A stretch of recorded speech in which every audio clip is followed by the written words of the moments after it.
الحمد لله نحمده ونستعينه ونستهديه ونستغفره ونسترشده ونعوذ بالله من شرور أنفسنا ومن سيئات أعمالنا من يهده الله فلا مضل له ومن يضلل فلا هادي له أشهد أن لا إله إلا الله وحده لا شريك له وأشهد أن سيدنا محمدا عبده ورسوله اللهم صل وسلم وبارك على سيدنا محمد طب القلوب ودوائها وعافية الأبدان وشفائها ونور الأبصار وضيائها وعلى آله وصحبه ومن سار على دربه وعلينا وفيهم ومعهم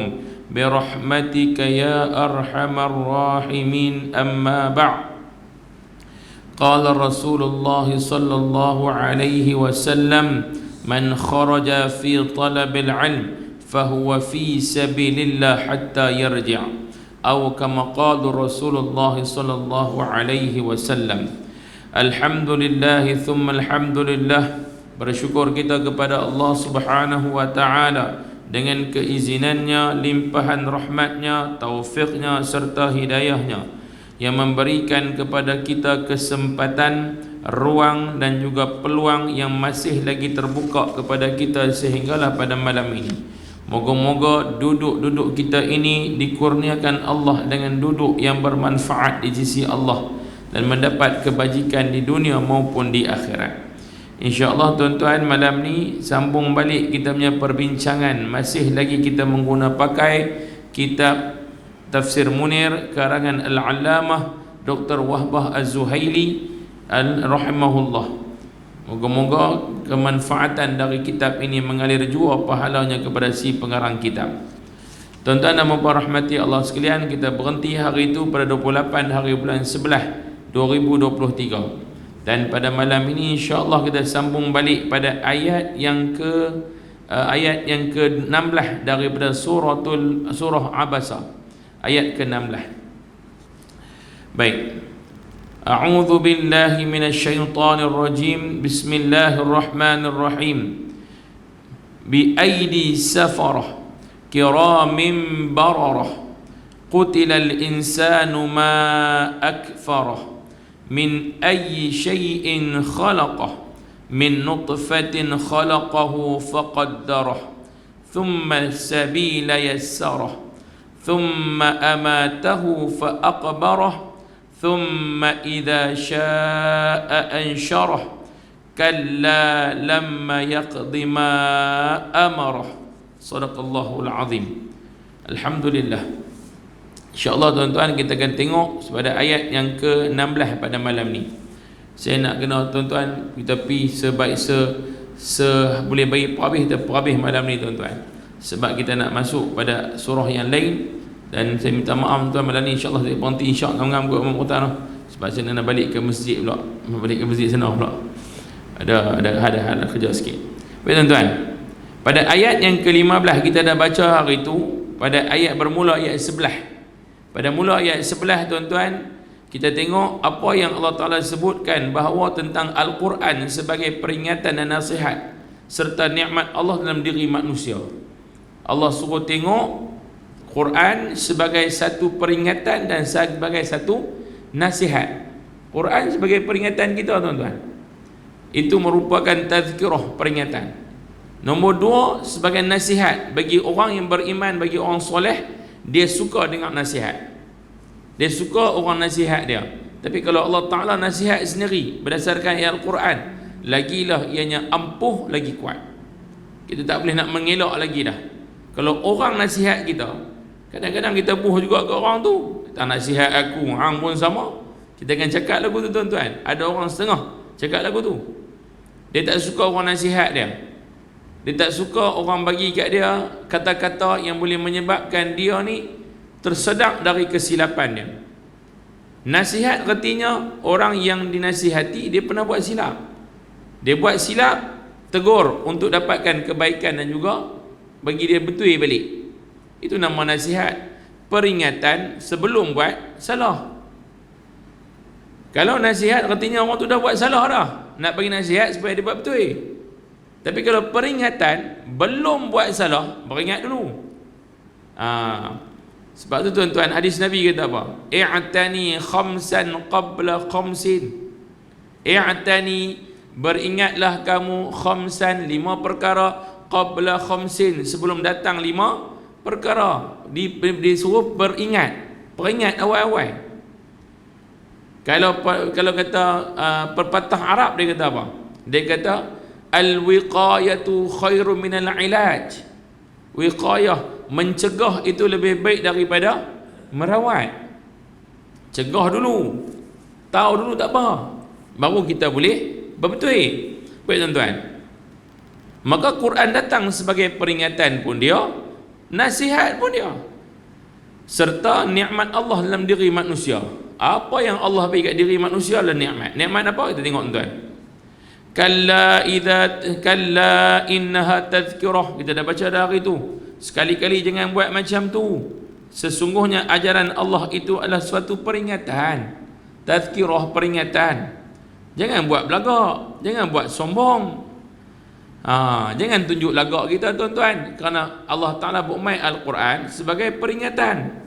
Faman syaa dzakarah, barang siapa yang mau menerima, tentulah dia ambil perhatian.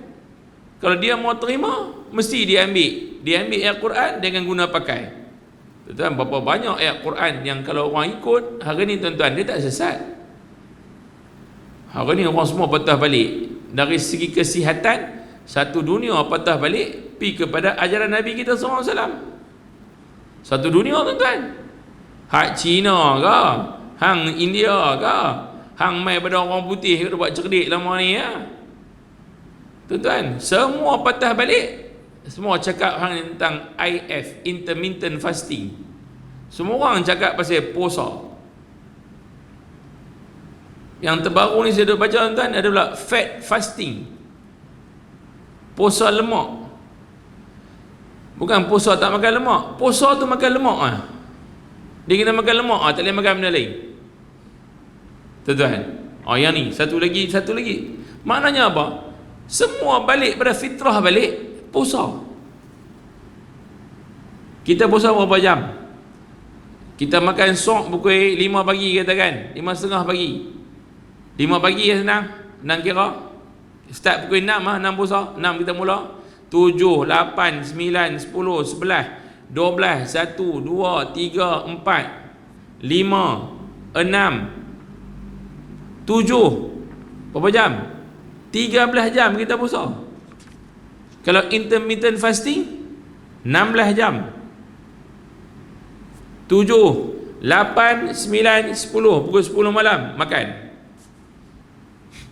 Kalau puasa ikut intermittent fasting, habis tu lepas 16 jam puasa, tibai 6 jam, tibayun, tibai 6 jam, makan kan. Habis tu puasa balik lagi 16 jam, duk rolling tu. Dalam 16 jam puasa tu boleh minum air, boleh minum teh apa? Teh O kosong tak ada gula, kopi O kosong tak ada gula, boleh minum. Tuan-tuan, makan tak boleh? Takji. Minum ayam Bali boleh. Ayam boleh, Bali tak boleh makan. Orang Islam puasa apa orang? Puasa betul. Alah, puasa terus Puasa terus Buat puasa Nabi Daud.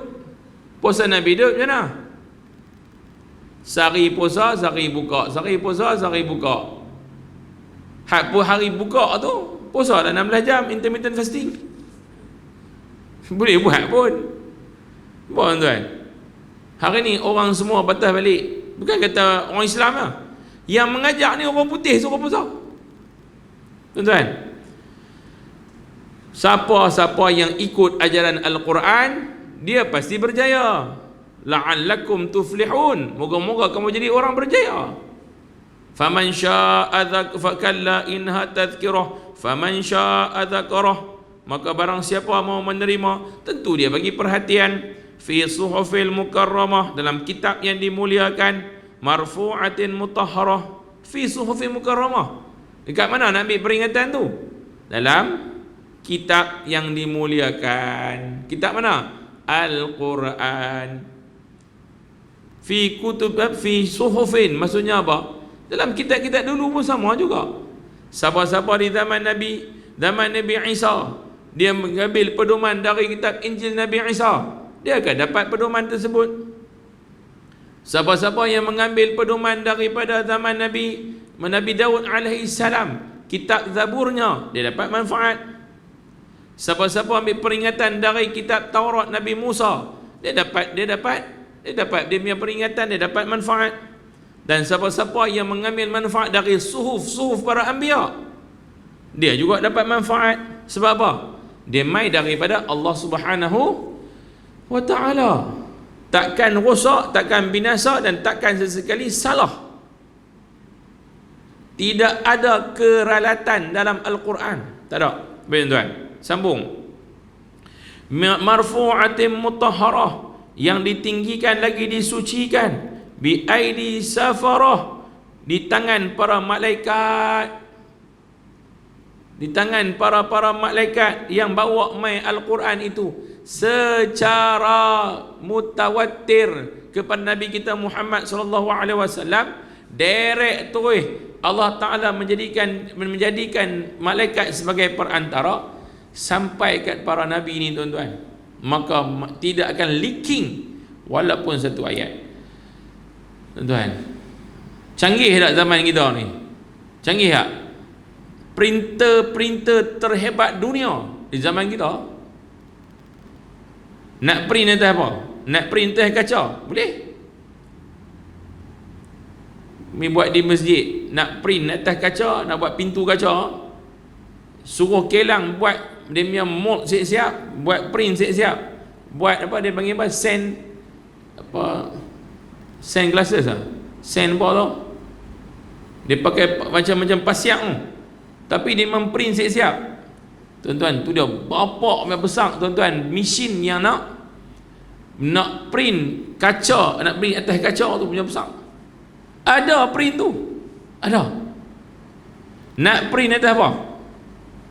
Nak print atas muka kita pun boleh. Dalam hebat printing manusia ni, boleh tak Quran itu dicetak supaya dia rosak? Boleh tak? Boleh. Kalau nak bagi rosak dia boleh. Tuan-tuan tahu tak, dalam dunia ni, negara manakah yang paling ketat sekali dia punya penapisan terhadap Al-Quran? Paling ketat sekali. Negara mana? Memang tak ada main-main memang. Nak masuk satu Quran dalam negara dia pun susah.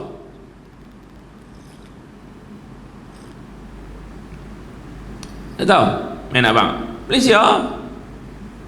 Malaysia adalah negara yang paling susah sekali, yang paling ketat sekali untuk penapisan Al-Quran.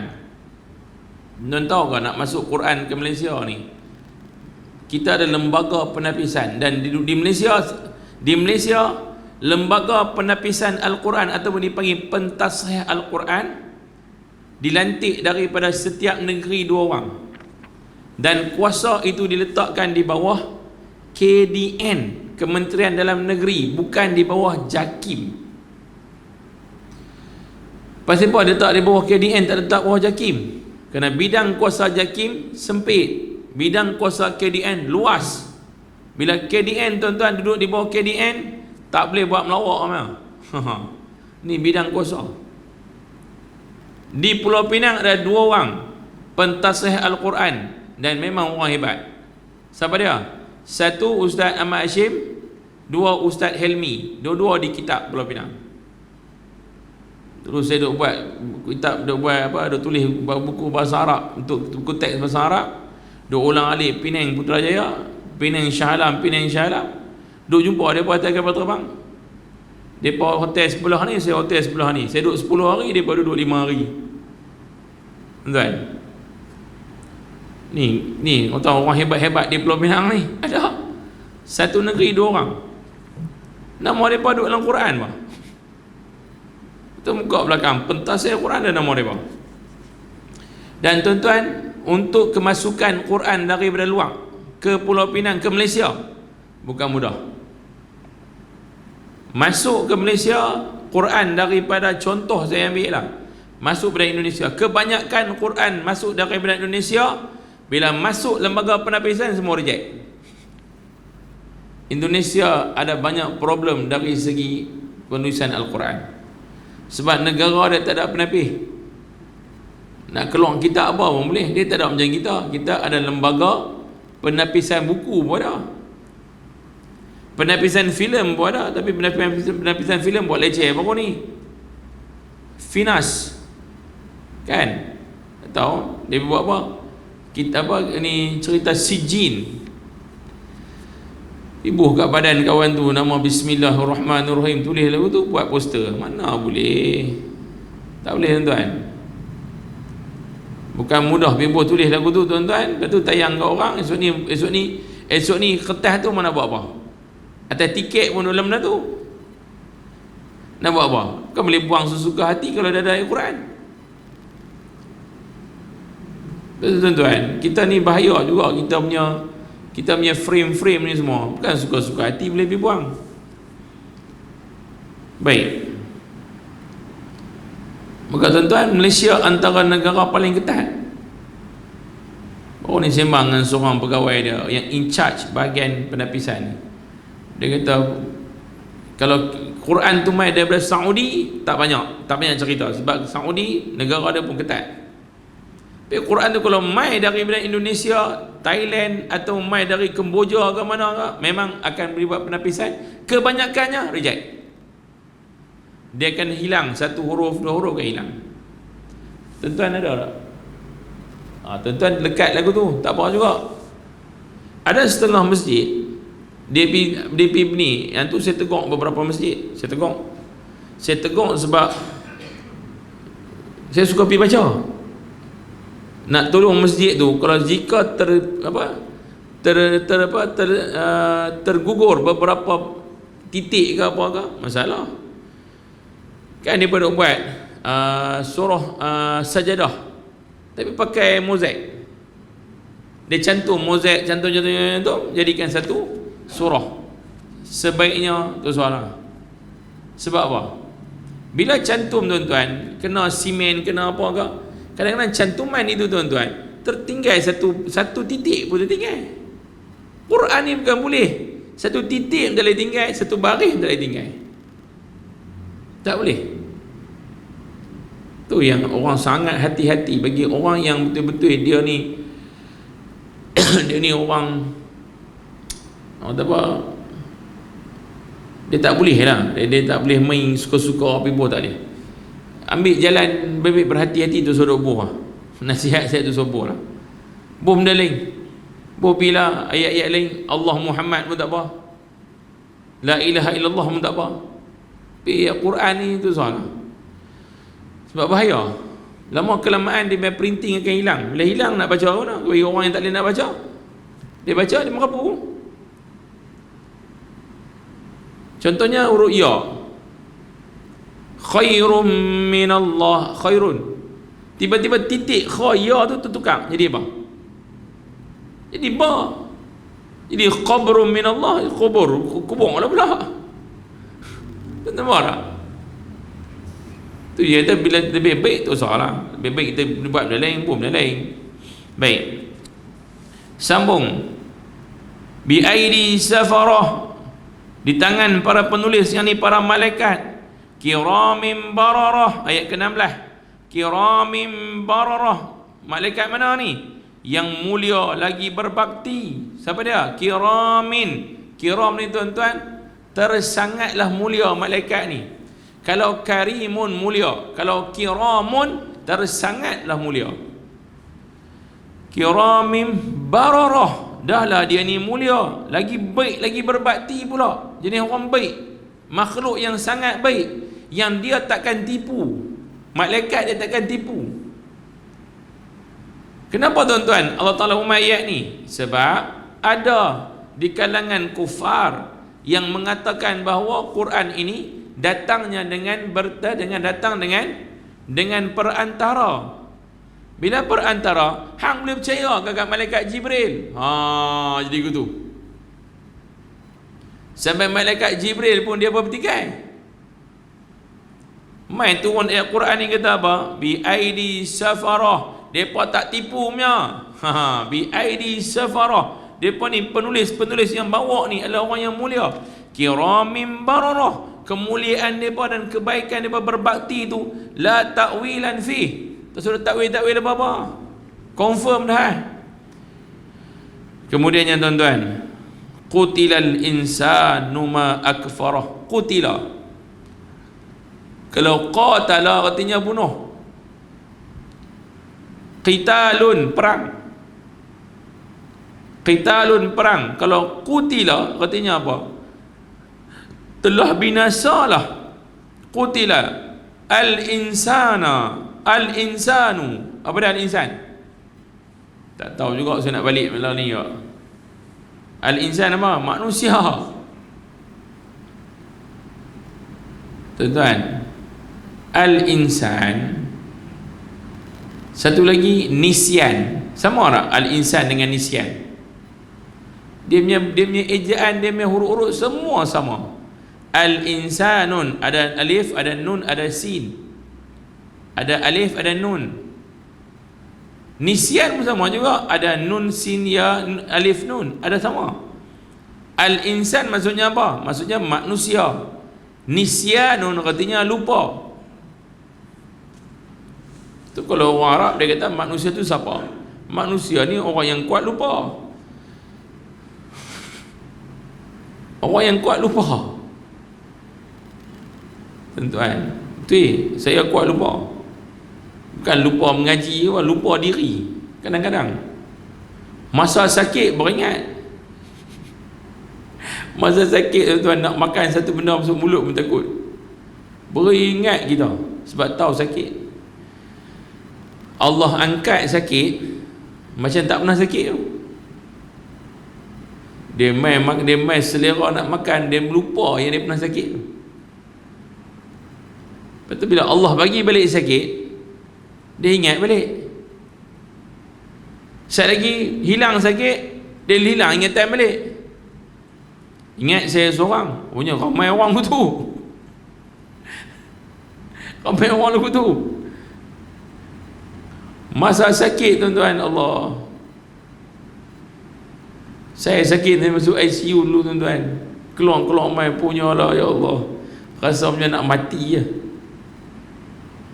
Allah uji, macam nak mati rasa. Memang kalau doktor kata mati dah, mati 50-50 ya. Keluar main. Dia baik mula-mula tu, Allah, dalam setahun nak wild. Lepas tu jadi jin balik. Dia hilang, dia lupa. Yang duduk ICU dulu dia lupa. Tu kawan-kawan yang jenis duduk lama, kawan-kawan lama dalam sekolah, teman lolak-lolak. Dia pun jumpa gambar saya masuk ICU tu, dia ambil sebab nak beritahu kawan-kawan masuk ICU. Lani pula masa kita duduk dengan mereka, dia jumpa saya sekali, kita duduk makan, dia saja saya buka gambar tu, dia kata, ni gambar siapa tau, punya juah tu tak gambar tu. Kita tengok gambar tu, kita tinggal makan tak tepi, hantar mana tak nak makan. Tu tuan-tuan, sambung. Tapi manusia tak nak lupa. Manusia lupa, tapi malaikat tak nak lupa. Sebab tugas dia satu lah, taat perintah Allah. Yang keduanya apa dia? Iman dia macam mana? Iman malaikat. Iman malaikat la yazidu wa la yanqus. Iman malaikat itu tak bertambah dan tak berkurang. Iman manusia yazidu wa yanqus, tambah, kurang pun dia, bertambah dan berkurang. Jadi fluctuate lah, bahasa Inggeris dia panggil fluctuate. Maksudnya apa? Dia macam kita punya ni lah bang, kita punya jantung punya apa, ECG, nenek Dia punya volatile tu. Dia punya lagu tuan-tuan. Dia tak stabil. Iman manusia tak stabil. Bila iman manusia tak stabil tuan-tuan, maknanya apa? Manusia terdedah kepada apa? Terdedah kepada kesilapan. Bila terdedah pada kesilapan, kena ada lah penasihat. Kena ada orang nasihat. Dan kalau orang tu bagus, dia beringat sebelum buat salah. Dia beringat sebelum buat salah. Itu tuan-tuan, kita cuba baca buku-buku. Kalau tuan-tuan nak jadi seorang engineer, baca buku pengalaman seorang engineer. Bagus. Nak jadi engineer, baca buku pengalaman seorang engineer.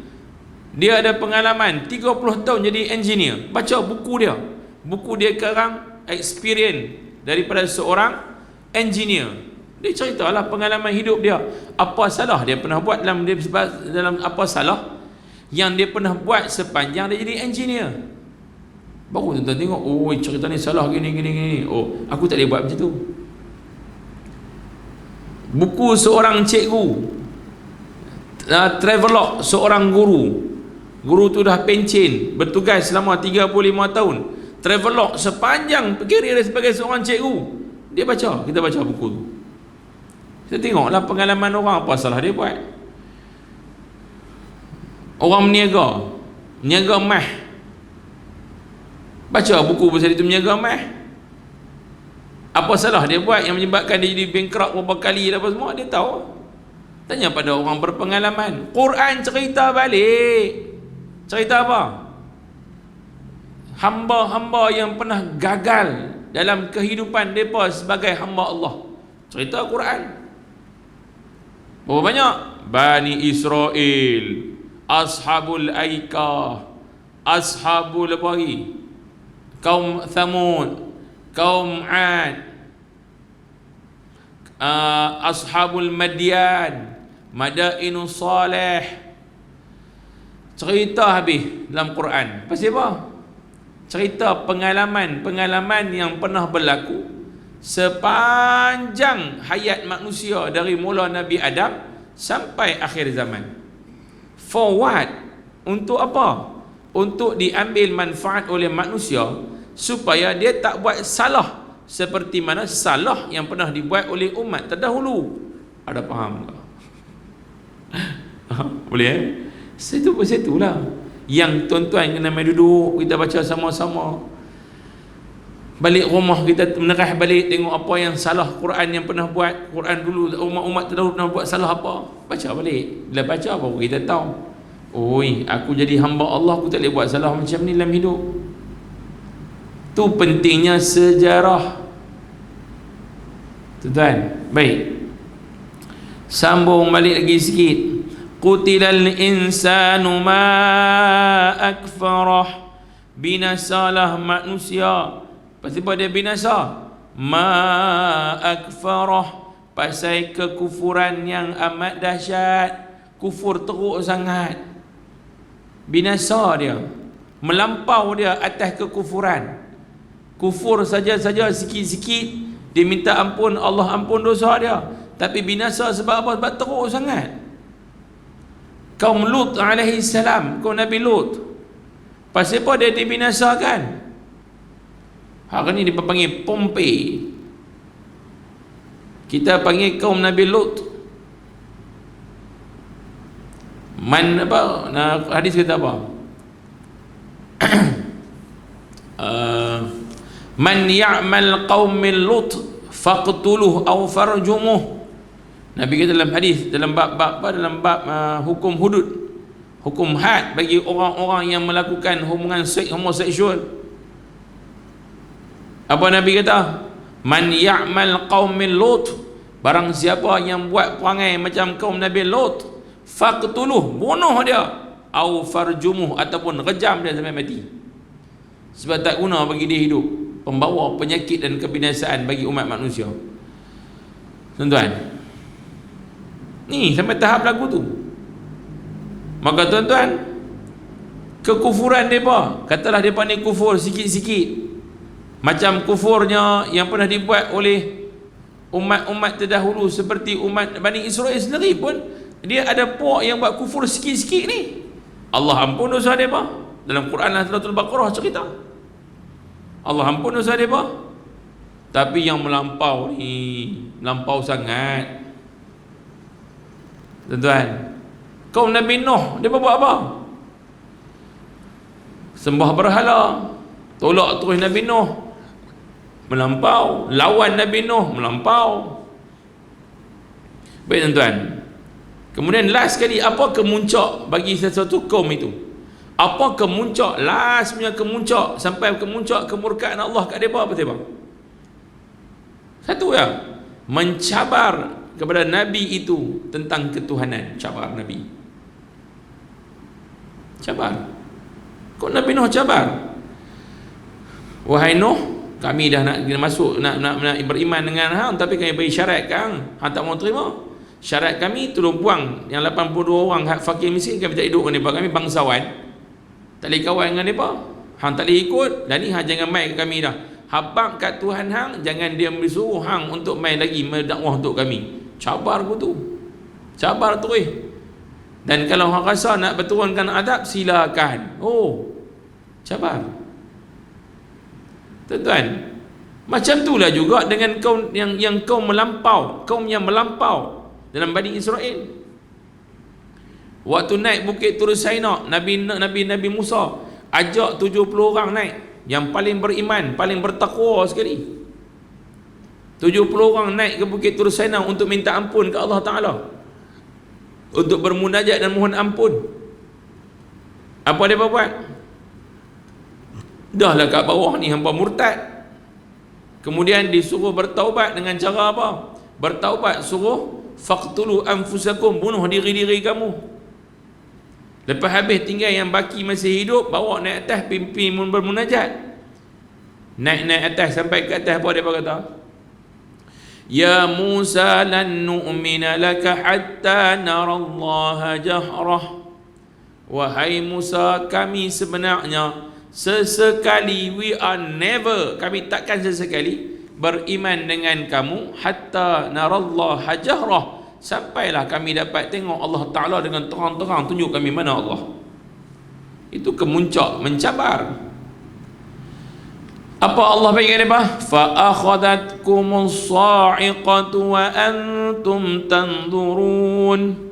Datangnya halilintar menyambar 70 orang ini, mati bergelimpangan di atas bukit Tur Saina. Wa antum tanzurun, dan kamu sendiri, wahai kaum-kaum Bani Israel, kamu sendiri tengok dengan mata kepala kamu sendiri, kamu mati lagu mana.